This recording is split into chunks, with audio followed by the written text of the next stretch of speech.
Iya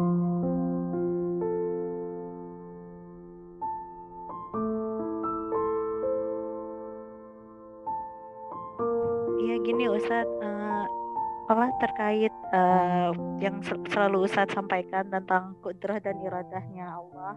Iya, Nah, iya, iya. ini yang mau saya tanyakan, yang mau tanyain, bagaimana kalau kita ini sebagai manusia itu,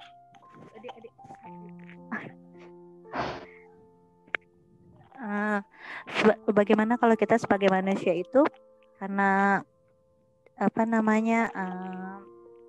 menyadari bahwa segala sesuatunya itu kan hak prerogatifnya Allah, dari Allah, dan pada akhirnya kok kadang jadi merasa ketakutan gitu Ustaz.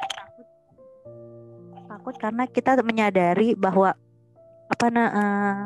kita pas ada gilirannya gitu. Kita tahu ya, skenario akan takut, skenario Allah yang ke depannya nanti. Aduh, jangan-jangan nanti saya akan diuji seperti ini, diuji seperti itu gitu. Iya, Ya, jadi justru iya. tersebut menyadari bahwa segala sesuatunya itu haknya Allah. Oke. Ya, sudah. Saya merasa ketakut, sering Oke, suka sudah paham ya. Jadi Qurannya sudah tahu, hadisnya sudah tahu, dari ustadz tahu ya toh, dari buku dari mana tahu bahwa hakikatnya mah semuanya bagian dari qada dan takdirnya Allah.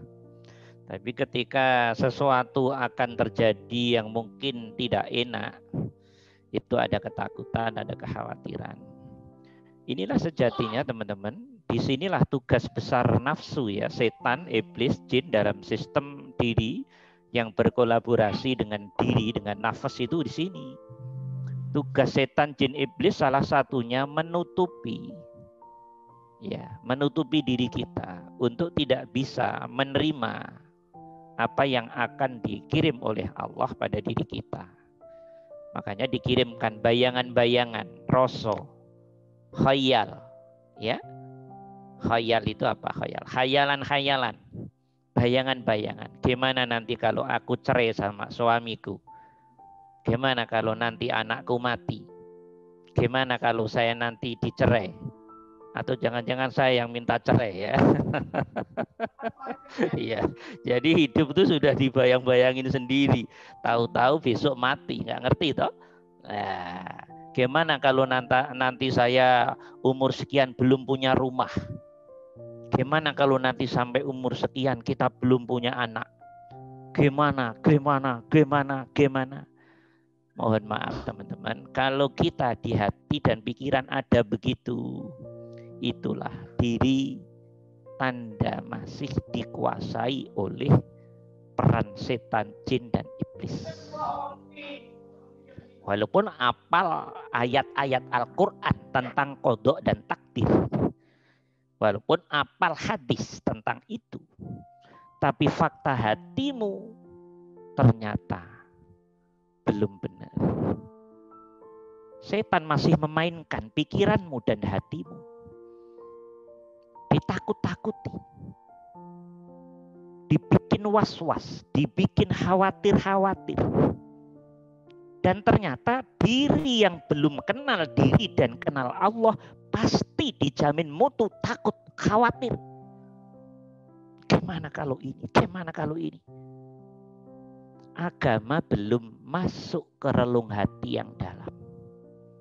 Quran kita, hadis kita, ya, kalamullah, mau'izatur rabbi belum masuk ke relung hati kita. Baru masuk ke tingkat kefahaman logika kita, tersimpan di otak, baru sampai otak, belum sampai hati. Maka efeknya seperti itu.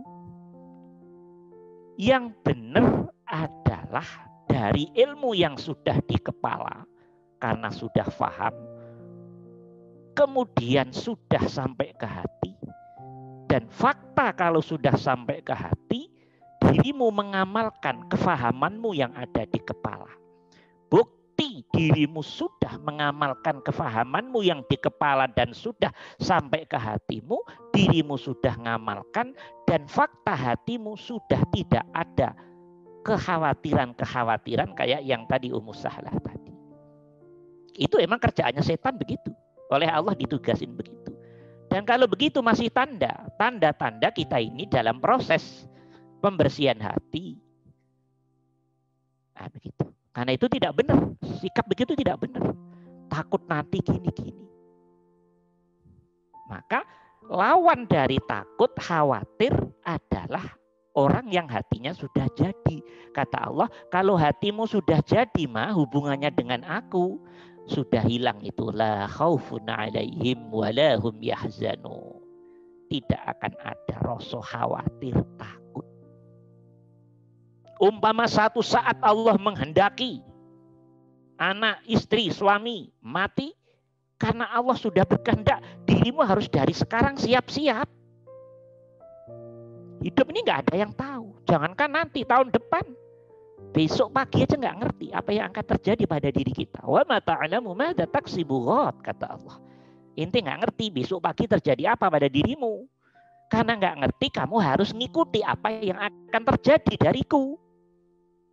Karena dengan menolaknya rasa hati pikiranmu tentang apa yang akan terjadi pada dirimu, itu bukan dirimu sejati, tapi dirimu yang ngikuti bisikan setan pada dirimu.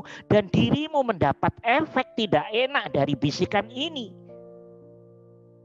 Ya, bentuknya khawatir itu sendiri. Bentuknya keraguan itu sendiri. Bentuknya ketakutan itu sendiri. Iya. Kalau Allah sudah memutuskan, teman-teman, Masya Allah. Dan ini nggak ada yang tahu. Nggak ada yang tahu, siapapun. Kalau orang kan pengennya enak semua, jangan sampai cerai, kan begitu dah. Ya toh, duitnya banyak terus, ya toh, gitu dah. Ya enggak nih Pak Gatot nih. Ya jangan sampai ngutang. Pengennya sama kalau orang mah. Iya toh. Iya.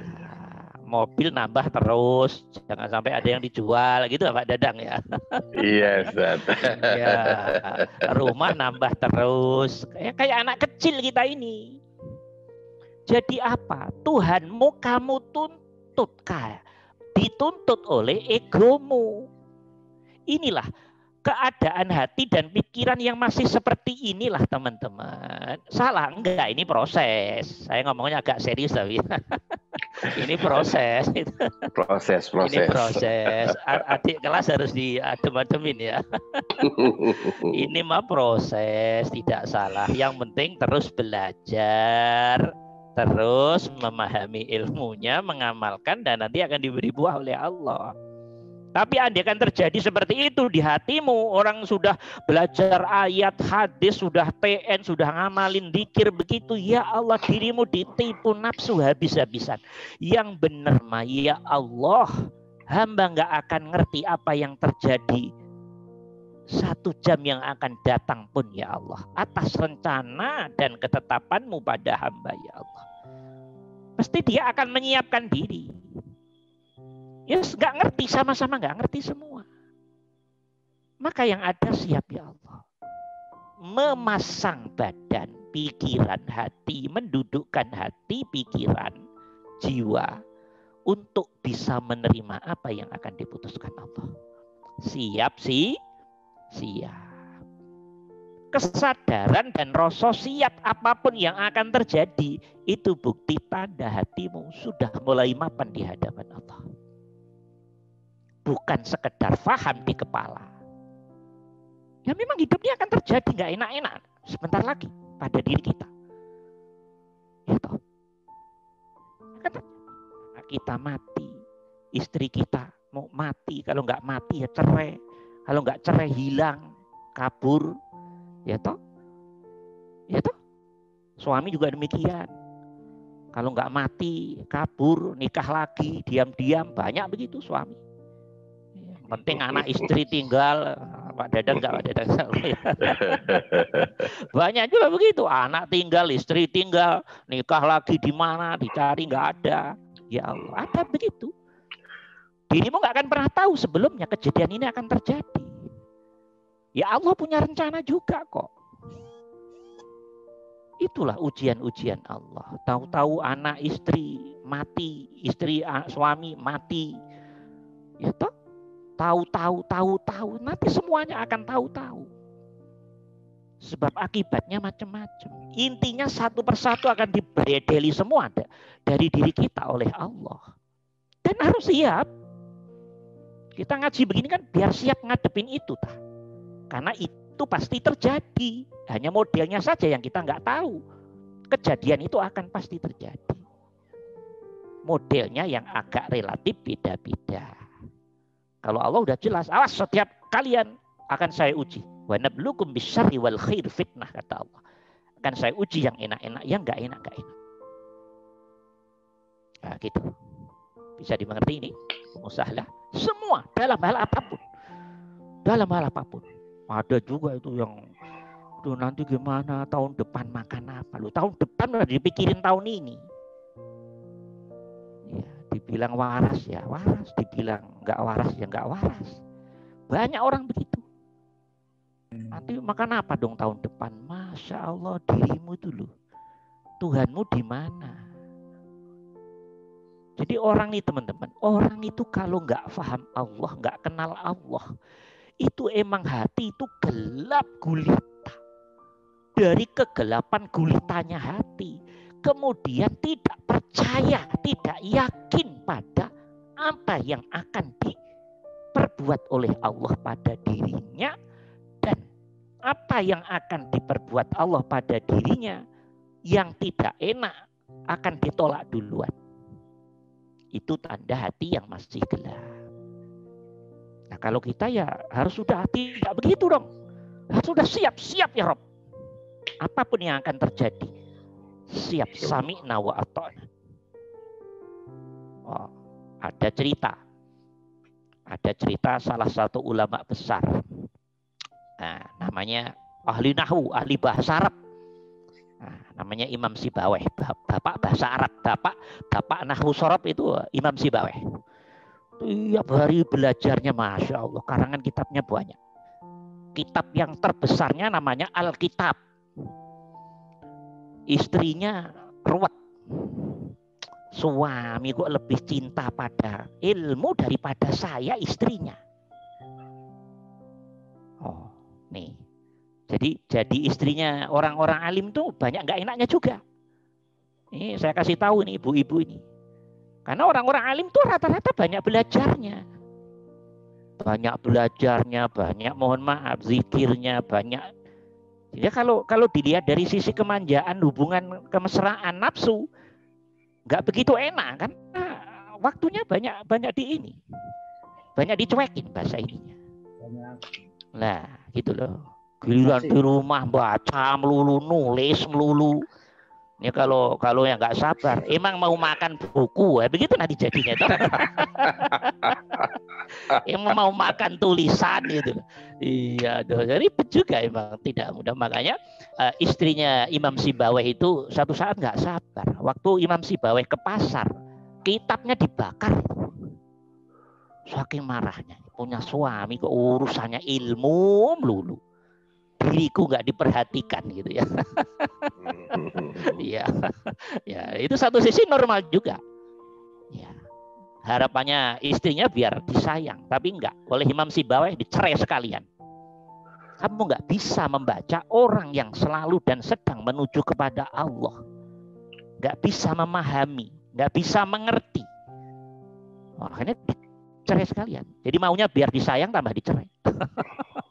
Ini riwayatnya Imam Sibawayh. Jadi para orang alim-alim itu masya Allah ujiannya juga berat-berat, teman-teman. Satu sisi oleh Allah diberi kecenderungan ilmunya tinggi, mau tidak mau harus sering baca, sering mengkaji, sering meneliti, sering ini. Nah, dan itu dialami banyak, hampir semua ahli ilmu lah. Ya Imam Nawawi Ad-Dimishqi karangan kitabnya 150 kitab. Saking belajarnya masya Allah enggak sampai umur 38 atau 44 ya itu enggak sempat nikah. Urusannya ilmu melulu. Nah, Makanya jangan nikah sama orang-orang pinter ya, dicuekin. Ya begitulah, berat loh. Nikah sama ahli ilmu itu agak berat memang, karena waktunya rata-rata memang begitu. Ada acaranya sana sini apa. Jadi masya Allah, kalau nggak kuat bener, berantem itu. Ya, dah seperti ini gambarannya seperti itu. Ini contoh-contoh kecil. Karena itu teman-teman, ayo kita harus siap menghadapi apa yang akan dikirim oleh Allah pada diri kita. Apapun. Sama-sama tidak taunya. Sama-sama tidak mengerti. Iya. Sama kayak Ghazali. Ghazali orang asalnya nggak punya, melarat sekali, pinter, udah berpengaruh di Baghdad.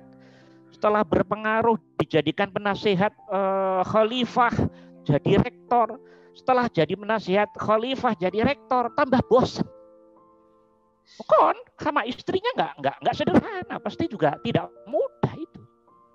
Udah gitu keluar dari rumah 4 tahunan lebih, berkelana kemana, uzlah, belajar lagi, ngarang kitab. Sejarahnya orang-orang alim tuh, masya Allah, tidak mudah. Satu sisi tuntutan hati, dorongan dari Allahnya begitu. Nah, sama kayak Nabi Ayub begitu, asalnya kaya raya, diuji hartanya habis begitu. Istri nggak ada yang kuat semuanya, istrinya nggak ada yang kuat. Iya, tinggal siapa itu, temennya itu. Ya, bahkan istrinya yang siapa itu nuntut pada istri suaminya Nabi Ayub. Wahai Ayub, tolong kamu berdoa pada Allah biar diberi kesembuhan. Kata Ayub, aku malu pada Allah, berdoa biar diberi sembuh. Saya diberi sakit, kan engkau diberi sakit 18 tahun wahai Ayub. Tapi aku diberi sehat berapa tahun oleh Allah? Aku malu, aku diberi sehat jauh lebih banyak daripada aku diberi sakit. Sakitku ini baru 18 tahun. Sehatku jauh lebih banyak daripada sakitku. Terus aku minta ujian ini biar disembuhkan oleh Allah. Aku malu pada Tuhanku. Aku berarti tidak bisa memahami Tuhanku. Gak mau mengerti. Gak sabar. Aku orang yang ruwet di mata Tuhanku. Ini loh teman-teman. Ini coba nanti buka di Al-Quran. Gimana jawaban Nabi Ayub ketika dituntut oleh temannya dan istrinya untuk sembuh. Aku malu pada Tuhanku. Kalau kita boro-boro malu. Rumah 2 minta 3. Mobil berapa minta nambah. Ya toh? Semua minta nambah. Kapan ngerasa cukupnya dirimu itu dari pemberian Allah? Semua yang diberikan oleh Allah pada dirimu nggak kelihatan semua kok. Saking kotornya hati. Ya apa enggak ini? Ya apa enggak? Pemberian yang ada aja nggak kelihatan pemberian Allah semua kok. Minta nuntutnya pada Allah berlebih-lebihan. Nanti alasannya qala Allah ud'uni astajib lakum. Ya anak TK aja paham itu mah terjemahnya tapi. Iya, benar secara syariat. Berdoa yes, tapi yang berdoa setan yang ada di dirimu atau ketulusanmu. Itu 2 hal yang masih harus dikaji. Begitu dibuka hatinya, ya Allah, ternyata yang dorong ngangkat tangan, yang dorong nangis-nangis, yang dorong minta tambahan mobil, tambahan rumah ini setan ternyata. Ya, hatinya belum ada kejernihan hubungannya dengan Allah kok. Mengerti? Kalau Nabi kayak begitu. Ya, keren toh? Keren. Nah itu kalau jadi orang keren. Kalau yang nggak keren ya sebanyak minta aja pada Allah. Secara syariat boleh, nggak ada masalah. Minta mau macam-macam, sandal aja diomong di hadapan Allah. Ya Allah minta sandal. Ya Allah, ya Allah. Kapan dirimu itu jadi orang? Diri kita ini jadi orang yang beradab pada Allah kapan? Kapan diri kita ini bisa ngerti pada Tuhan kita yang maha sempurna? Kata Allah, ente mah nggak minta sudah saya kasih. Kok nggak percaya ente sama gue? Nggak minta tak kasih kok. Apa yang nggak saya kasih dari ente? Cuman dirimu nggak percaya pada aku. Karena kebijakanku, kearifanku, keputusanku, kamu tuntut sama kayak nafsu yang ada di hawa nafsumu. Dan dirimu nggak sadar kalau itu jebakan nafsu. Ini masalahnya kan selalu di sini, teman-teman. Bersembunyi, berdoa pada Allah. Satu sisi tidak mampu melihat siapa sejatinya yang dorong aku minta ini. Nah, tanda-tanda orang yang sudah berkelas di hadapan Allah kalau sudah mulai malu gitu, teman-teman. Nah, ini di sosial sajalah, anak sama orang tua. Ada potongan anak yang sukanya minta ke orang tua. Udah sampai keluarga itu sering minta. Jadi nggak punya malu. Banyak nggak itu? Ada anak yang potongan begitu nggak ya? Jadi ngerepotin orang tua. Jelas orang tua aja kesusahan, tambah direpotin. Ada juga potongan anak begitu. Sementara ada anak yang, ya Allah, boro-boro kaya, makan aja pas-pasan, tapi malu sama orang tuanya. Ya Allah, bapak ibuku sudah ngeramut saya kayak begini-begini. Gak tega minta ke orang tua. Sementara yang kelihatan punya anaknya. Orang tua tinggal punya tanah sedikit. Jual aja Pak, saya lagi butuh. Masya Allah. Itu juga tidak sedikit potongan anak begitu. Loh, sama kayak kita hubungannya dengan Allah sejatinya. Walaupun secara syariat sah, monggo. Tapi kalau bicara ilmu hati, ntar dulu toh. Ayo. Duduk yang benar. Hati kita dengan Allah ini gimana sejatinya. Nah, maka kenapa para arifin, dikisahkan sebagian para nabi, termasuk Uwais Al-Qarni yang diberi sakit itu, belang itu, ibunya minta tolonglah berdoa pada Allah biar disembuhin ini. Mohon maaf ibu, apapun perintahmu saya siap mengikuti, tapi yang satu ini saya enggak, saya malu pada Allah. Ini kan tanda kemakrifatan yang sangat sempurna, teman-teman. Tanda kemakrifatan yang tinggi. Sama kayak Nabi kita Muhammad SAW. Ya Rasulullah, Jibril kan datang Nabi. Ya Rasulullah, apa perlu seluruh batu dan kerikil yang ada di Madinah saya jadikan emas untuk mendukung perjuanganmu ya Rasulullah? Oh, jangan, saya tidak butuh itu. Saya tidak butuh itu. Loh, ini tanda orang makrifat, teman-teman. Coba kalau yang ditanam begitu Pak Dadang, Pak Gatot, ini yang saya tunggu dari dulu. Jibril ngapain nawarinya baru sekarang? Saya pengen bangun masjid berkelas internasional. Saya pengen bangun perguruan tinggi yang pokoknya berkelas. Jangan sampai kalah dengan orang Yahudi, Nasrani yang lain. Itulah sebetulnya bayangan-bayangan move nafsu semua tah. Ending-endingnya biar dirimu dengan itu dipandang wah, gitu aja toh. Ya apa enggak ini wes? Iya. Ya jujur-jujuran aja. Biar bisa ngelihat diri kita dari dalam ini siapa. Itu loh maksud saya itu. Efeknya. Ternyata semua yang wah-wah itu nafsu semua kok rata-rata. Bukan agama kita ngelarang wah, ngelarang yang excellent, enggak. Mau mobilmu emas lapisannya enggak ada masalah kalau hatimu bisa duduk benar di hadapan Allah. Tapi yang repotkan boro-boro mobilnya lapisan emas. Mobil tahun 80-an aja sombongnya ampun, enggak begitu. Ya. Yang jadi masalah kan di situ. Gitu loh. Boro-boro lapisan emas, ya toh. Avanza enggak ngutang aja udah kepalanya gede, minta ampun kok. Ini faktanya begitu. Dirimu selalu meninggalkan Tuhan kita kok. Ya kan? Ya apa enggak ini? Nah, begitu teman-teman. Maksud saya begini, pertanyaan Ummu Sahlah tadi berlaku untuk kita semua. Kalau diri kita selalu ditakuti, kekhawatiran, apa yang akan terjadi? Itu tanda dirimu berantakan tauhidnya. Berantakan tauhidnya. Islam, keimanannya. Itu masih proses. dan harus segera belajar beneran, ngamalkan beneran, biar itu dibersihkan oleh Allah. Sehingga yang ada siap ya Allah. Siap ya Allah. Itu yang bagus seperti itu. Sami'na wa ata'na. Pokoknya kalau di hati sudah punya Allah, itu enak. Allah yang sudah di hati beneran loh. Menjadi raja di hati. Tapi kalau belum, pasti hidup ini adanya khawatir, bingung. Itu pasti teman-teman, pasti.